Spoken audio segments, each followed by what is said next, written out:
Blessed morning mga kapatid, at ito po, we are traveling right now going to Lipa, Batangas dahil po dadalo tayo mga kapatid sa anniversary po ng GCLW Lipa, Batangas dahil ang ating mahal na asawa dati po siyang GCLW, kaya ngayon anniversary po ng Lipa, Batangas.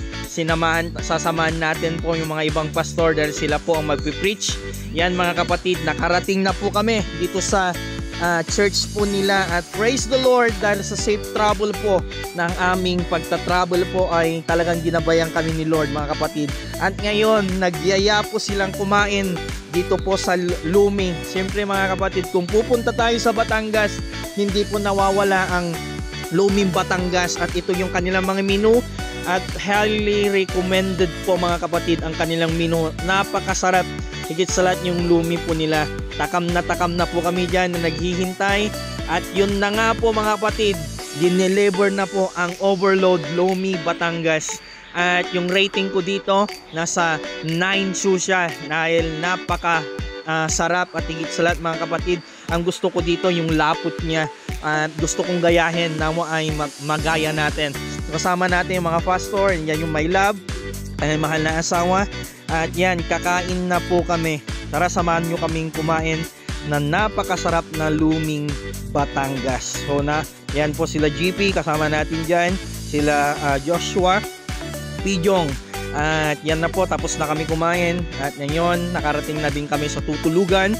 And bukas po mga kapatid, ang kanilang anniversary. At praise the Lord dahil makakasama kaming mag-worship at mag-celebrate ng anniversary nila.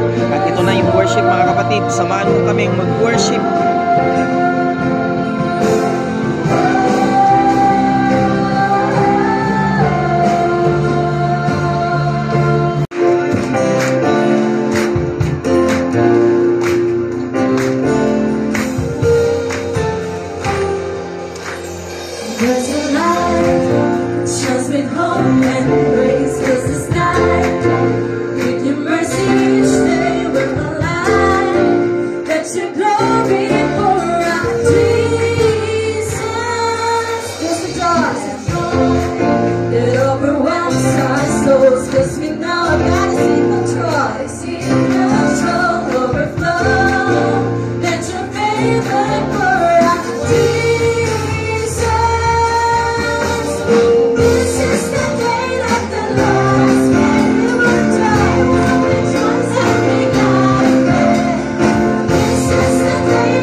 Praise the Lord, at ito naman yung kanilang outreach mga kapatid sa Lipa. At praise the Lord dahil may tatlo silang church. Ito yung pangalawa at meron pa yung isa hindi na namin napuntahan. At ito yung worship namin kanina bago kami umuwi mga kapatid. So yun lang, hanggang dito na yung vlog natin. God bless us all and to God be the glory.